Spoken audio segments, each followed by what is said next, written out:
संस्कृताय नमो नमः। अहं रेणुझा अस्मि। अद्य शास्त्रे प्रथमखण्डस्य छात्रान् शीर्षकः वर्तते महाकवि माघस्य विरचित शिशुपालवध महाकाव्यस्य गुणस्य शिशुपालवधस्य समीक्षा संक्षेपेण उपस्थाप्य। यदि बच्चों ध्यान देना, हम आपको संस्कृत में ये PDF सब बना करके दिए हैं और मैं आज उसी का हिंदी में अर्थात काव्य गुणों की दृष्टि से शिशुपाल वध की समीक्षा तो आज मैं हिंदी में समझाने जा रही हूँ। वस्तु संघटना, हम कह चुके हैं कि शिशुपाल वध की कथा का आहार महाभारत के महापर्व अध्याय 33 से 45 तक की कथा है। महाकवि माघ ने अपनी नवीन उद्भावनाओं से इस छोटी सी कथा को एक 20 सर्ग का महाकाव्य का रूप दिया है। यदि कथा वस्तु दो प्रकार के होते हैं। कौन कौन कितने प्रकार की कथा होती है? दो प्रकार की। तो पहला है आधिकारिक, दूसरा है प्रासंगिक।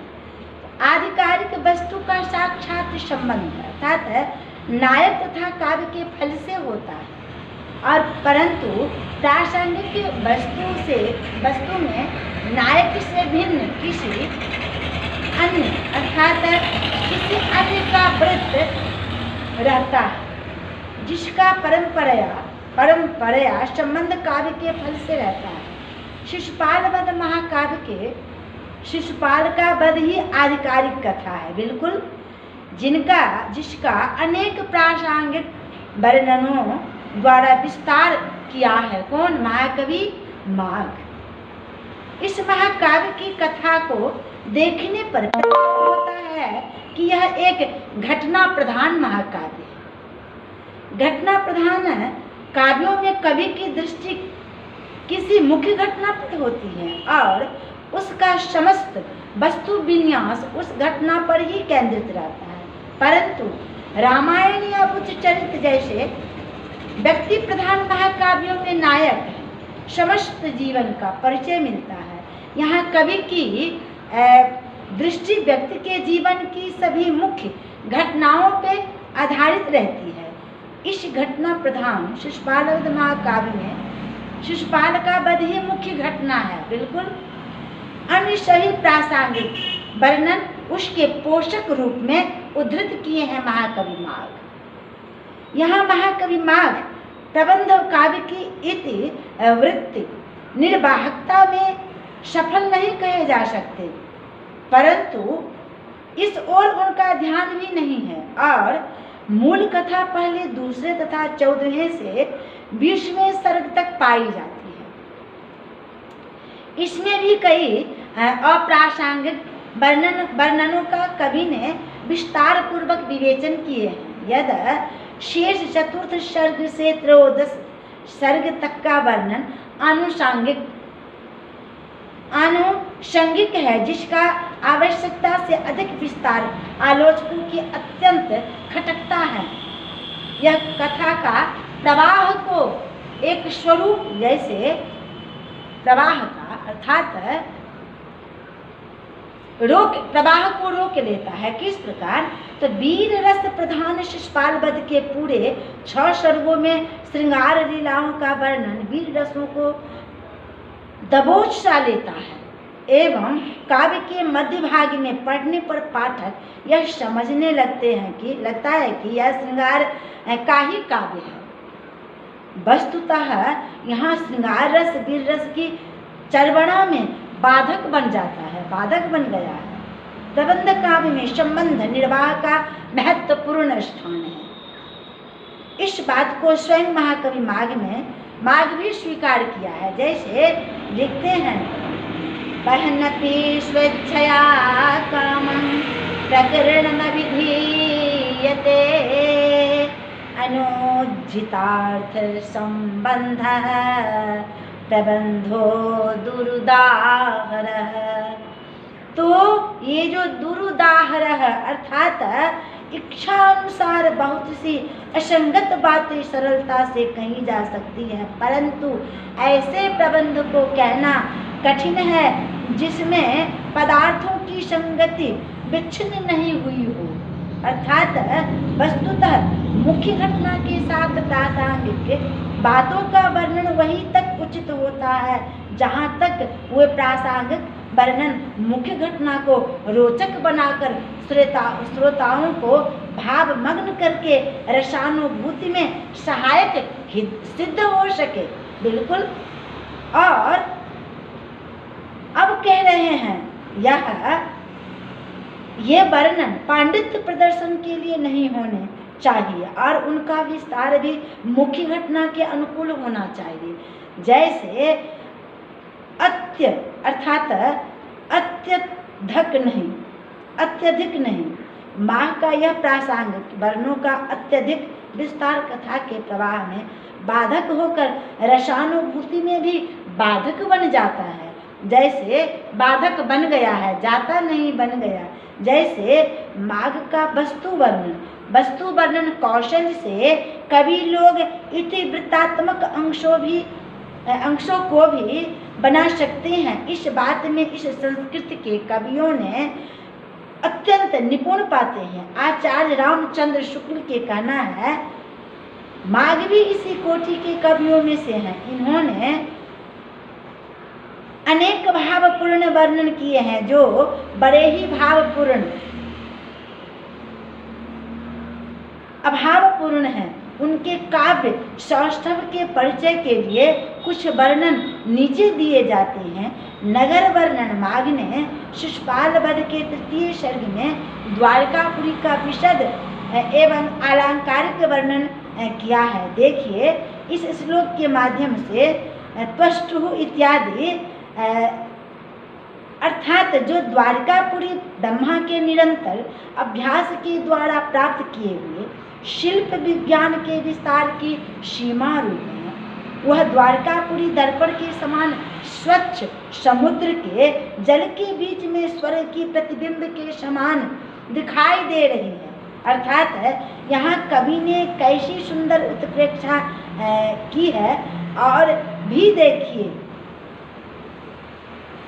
वणिक पथे पूग कृतानि यत्र भ्रमागतैरम्बुभिरम्बुराशिः लोलैरलोल द्युतिभाञ्जिमुसृण रत्नानि रत्नाकरतामवाप।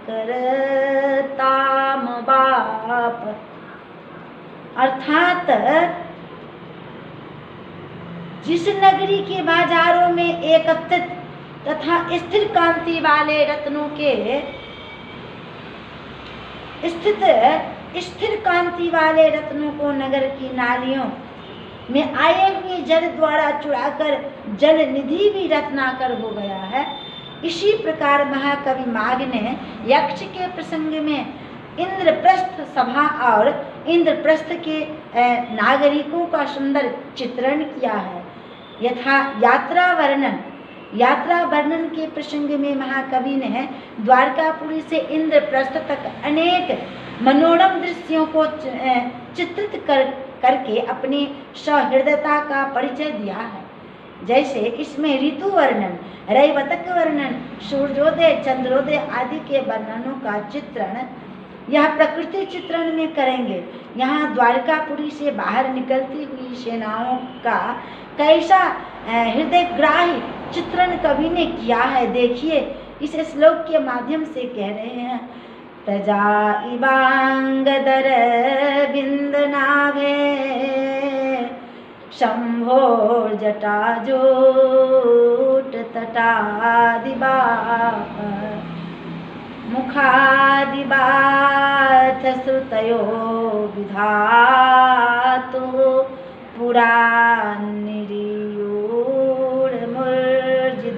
पुरानिरीयूर्मूर्जिदध्वजिन्या।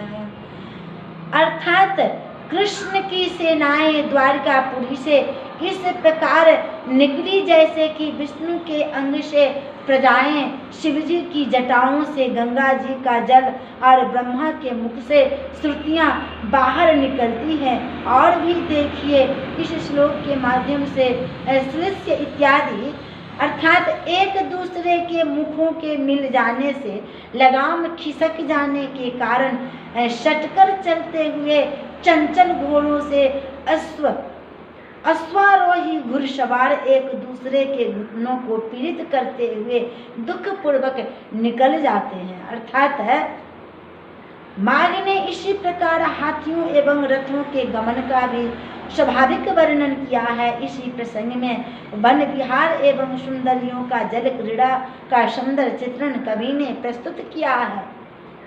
युद्ध वर्णन माघ ने अपने काव्य को वीर रस प्रधान बनाया है और अतः कवि ने इनमें युद्ध के समस्त अंगों के युद्ध की तैयारी, सेना प्रयाण, दोनों तरफ की सेनाओं का मुठभेड़ तथा तुमुल युद्ध का सजीव एवं रोमांचकारी चित्रण प्रस्तुत किया है। उतना ही नहीं, बड़े धूमधाम से प्रयाण करती हुई दोनों सेनाएं किस प्रकार परस्पर जाकर भिड़ जाती है, इसका कैसा रोमांचकारी चित्रण यहाँ महाकवि ने प्रस्तुत किया है। संजग मात ताब पाया न पेक्षो सेना धीर नादौ रमेण पक्ष छेदात पूर्व में कत्र देशे बांछन्तौ बाविन्य सग्रह्यो विलेतुम। अर्थात युद्ध से नहीं भागने वाले तथा गंभीर ध्वनि वाले वे दोनों सेना समुद्र पंख कटने से पहले एक स्थान पर निवास करने के लिए चाहते हुए विंध्य तथा सह्य पर्वतों के समान वेग पूर्वक परस्पर मिल गए और दोनों सेनाओं के मिलते ही पैदल से, घोड़े से, हाथी से तथा रथी से भिड़ गया। देखिए इस श्लोक के माध्यम से पतिं बाह में आय बाजो नागः स्यन्दनस्थो नागः स्यन्दनस्थो रथस्थम् इत्थं सेना वल्लभस्वेव रागादङ्गिनाङ्ग प्रत्यनीकस्य वेगे। यदा संस्कृताय नमो।